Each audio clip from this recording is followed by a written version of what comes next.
Hey, what's up, boys? Alan here. Today, I'm going to be ranking Star Wars movies. Now, definitely not inspired by a one Penguin Zero, Moist Critical Charlie. Definitely not inspired by him. But I saw his list, basically, and said, well, no. Yes, but no. I could do better. Or maybe I thought I could do better. So I'm here to try to do better. These tier lists are very bland and generic, I'll be honest, but fuck it. We move. Uh, okay. So, to start off with, Uh, he changed his to Jar Jar. I'm not gonna do that. I'll just leave it like this. I'm gonna be original as much as I can. So, yeah, Let's start it off. Let's not waste any more time. Star Wars: A New Hope, Council Member. It's a great movie. Now that being said, it's not the best movie. It's a great movie though. The first one is definitely a great one. Um, I mean, shit, they didn't miss. It's a fucking 9 out of 10. It's a 9 out of 10. I mean, that's pretty simple. Um, Not much else I can really say about it. I mean, other than it was the first one and it was beautiful, and it actually it was way before its time. Let's just say. On to the next one, Episode 2, The Clone Wars. Padawan. Oh Jesus, this one sucked. It was funny. It was okay. I like the ending. The ending's fun, but I mean the rest of it's just like why? It's so bad. It's not really worth watching again. Uh, it's none of the prequels are okay. Okay, I take that back. There are a lot of Star Wars movies that are really miss or they're hit or miss. A lot of them are hit or miss, and this one is no exception to that. Um, so yeah, that's all I have to say about it. I mean, it's I like Jango Fett getting decapitated. I mean that was an amazing scene, but still. Um, Next one, Star Wars Rebels. I didn't watch it, but I'm gonna say it's better than Episode 2. I'll say it's better because I know it had Darth Vader in it and it had Ahsoka. Automatically better than this piece of shit movie. Automatically. Next one. Don't know this one, but I put it in Padawan just because Youngling only belongs to one movie. Only one movie can go in the Youngling category. Speaking of Youngling, let's just go ahead and put it there. Phantom Menace is the worst Star Wars movie by far. What were they thinking when they made this? What? Why? Just why? Um, like it's a horrible movie. The casting's actually pretty good. I like it. Um, but the plot is miserable. I like Darth Maul, but Jesus, if they made him any less interesting, I think I would have fallen asleep. Anakin being young and owned by it's cool. And pod racing is pretty fun. That's pretty fun. Yeah, but I mean everything else of the movie was just simply subpar and not like that good. So this is by far the worst the Star Wars franchise has ever pumped out. That being said, it's not much lower than some of the other movies, but it's still the worst. Like Episode 2 is not much better than it, but it can't be worse than Phantom Menace. Let's be honest. Anyways, back on track. I believe this one is Return of the Jedi. I put it in Master. Master, man, Return of the Jedi simply is the worst of the original trilogy. That being said, it's still better than a lot of the other pieces from the Star Wars, universe. Uh, I mean, simply put it's a good movie, but when you compare it to A New Hope and Empire Strikes Back, it doesn't stand up. It really can't stand on its own 2 feet. I mean, the ending was solid. It was satisfying, and Jabba the Hutt and Jabba's palace was really great. The Rancor pit, and then uh the whatever. God, what was it called? They jumped out, or they were supposed to jump into whatever's belly. Was that the rank? That was the Rancor was a giant monster. I don't know. I won't remember. It's in the sand dune, and then Jabba's ship getting blown up and him getting murked. I mean, he's been like basically a side villain since the first movie, and then this one it finally like accumulates to why he was there. But then it's like that's the problem with it too. Is like half of it is Jabba's palace, like the first 30 minutes or so is Jabba's palace, and then it drastically switches to Endor, and then just a different movie almost. I felt like it just wasn't correlated. Like at least in Empire Strikes Back when it went to Hoth, and then when they went to Dagobah and then Cloud City, it felt like they were supposed to be there. They were correlated. They had mended the plot perfectly for it. This movie they didn't. They went straight from Tatooine and Java to Endor, out of nowhere, and it made no sense. Not enough sense, let's say.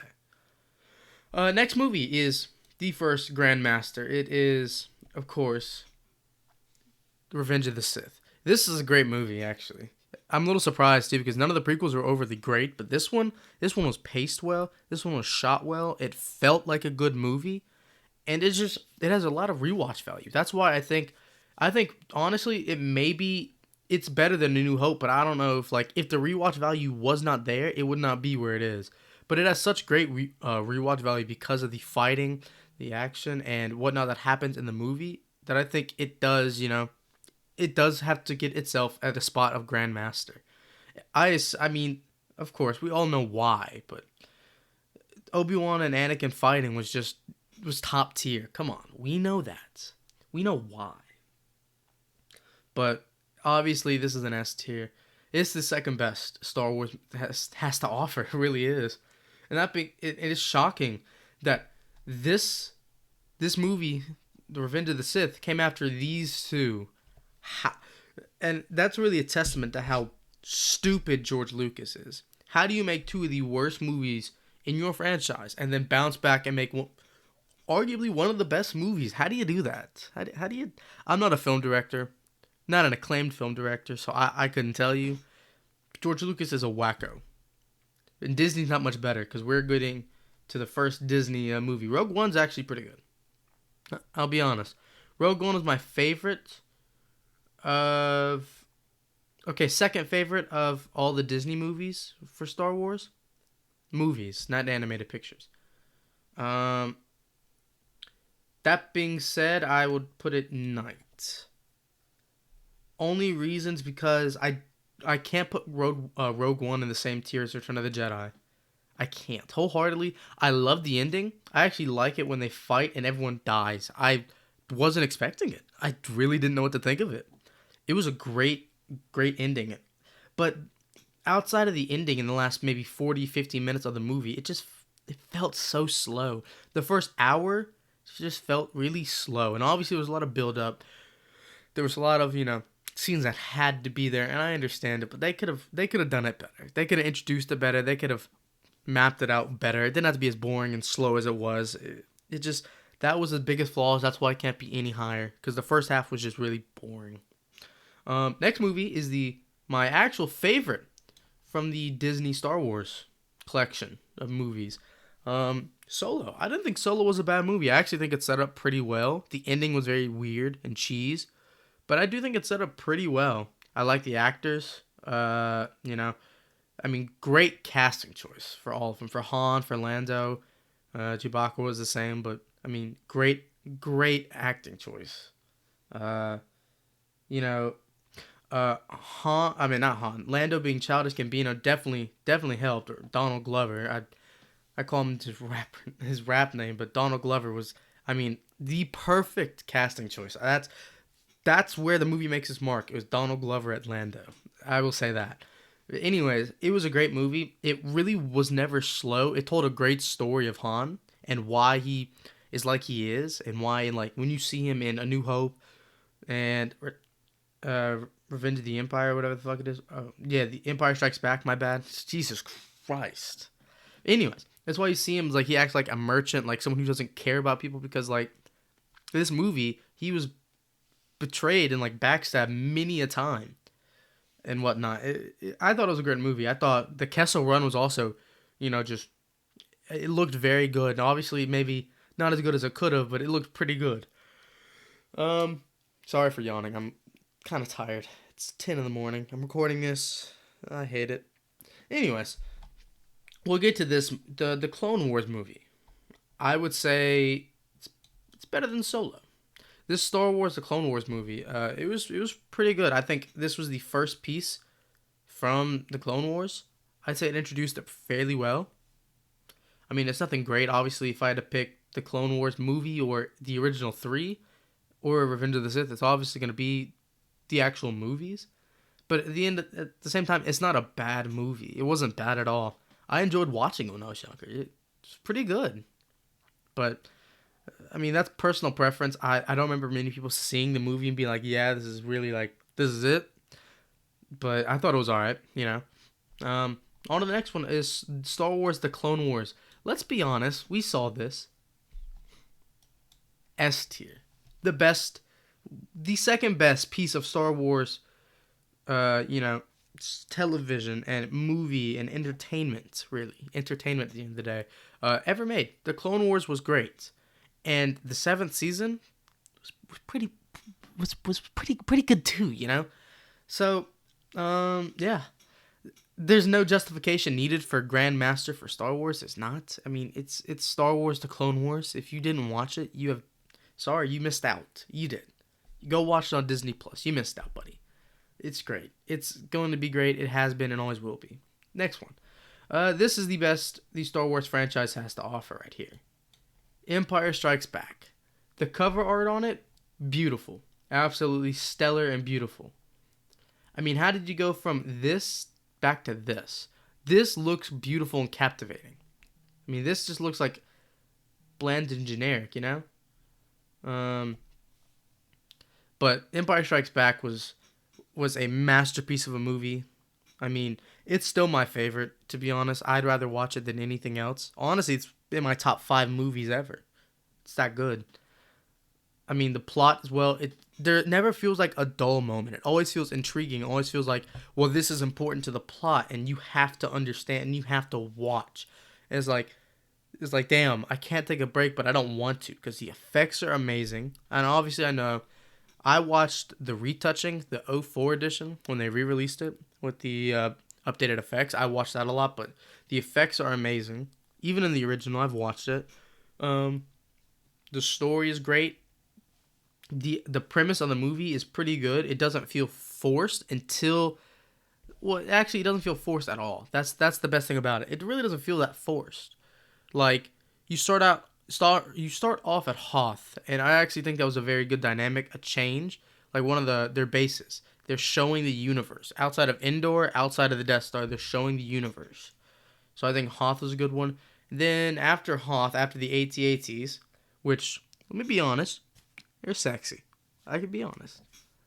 And the Falcon and Luke fly different directions, so this is one of my favorite parts of it, is when Han, Leia, and Chewbacca and them go through the asteroid belt and get chased by the Empire and land in that giant worm's mouth. That's one of my favorite scenes in any cinema because it's filmed really well and the effects are beautiful. So, I mean, I don't know what else to say about it. It's just stellar. It's amazing. Luke going to Dagobah for about 30 minutes or so, it doesn't feel like an unnecessary hassle. Something that shouldn't be in the film. It feels like it has to be in there, or just the film stops making sense, you know? You see Yoda. Yoda was amazing. Yoda, he tries to be like, oh, I'm just a crazy kook. And then Luke says, well, yeah, I need Yoda because no one else can help me here. And boom, I'm Yoda. I'm Rick James, but Yoda. Great movie. And then going to Cloud City altogether just really felt like a great payoff at the end. You know, Han getting frozen in carbonite and Luke losing his hand and finally revealing that Vader is his father. I think it was just a great payoff. I've gone too much into this movie. Unnecessary. Anyways, next one. I believe this is The Force Awakens. I believe this is The Force Awakens.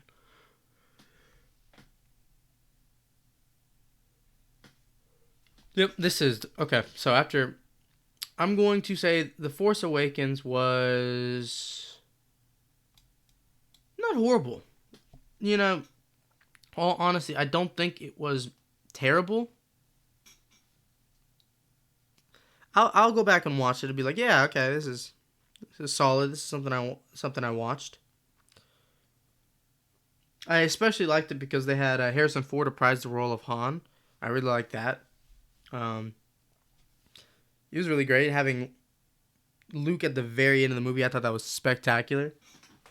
Um, Leia also reprising the role was very good too. It brought a lot of the old elements from the original Star Wars back. Chewbacca, C-3PO. Then you had the R2-D2.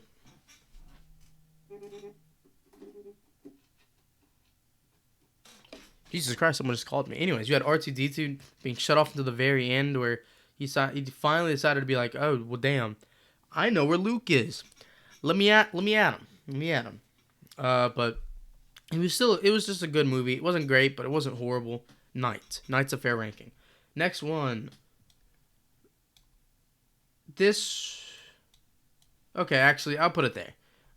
The Last Jedi was bad. But it wasn't so bad where I have to put it with episode 2. It wasn't. Fuck. I couldn't wholeheartedly say it was as bad as episode 2. Because it's just not. It's not. But that being said, there's still a lot of flaws.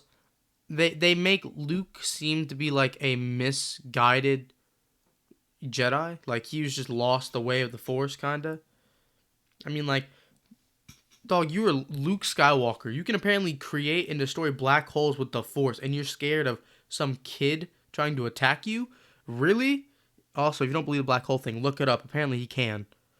You are the strongest Jedi ever, and you're afraid of some little kid that's not even a full Jedi. It's not even the kid of, Anakin. Okay, okay, I can't redeem myself there. I just fucked up. Anyways, but okay, yeah, okay. So I will say that he had no Force really in his blood except for Leia, and Leia never really had the Force power until this movie, right? I mean, first, use your fingerprints to unlock the device. What? Anyway, sorry. Everything in my room wants to act up. But Leia had no Force powers until this movie.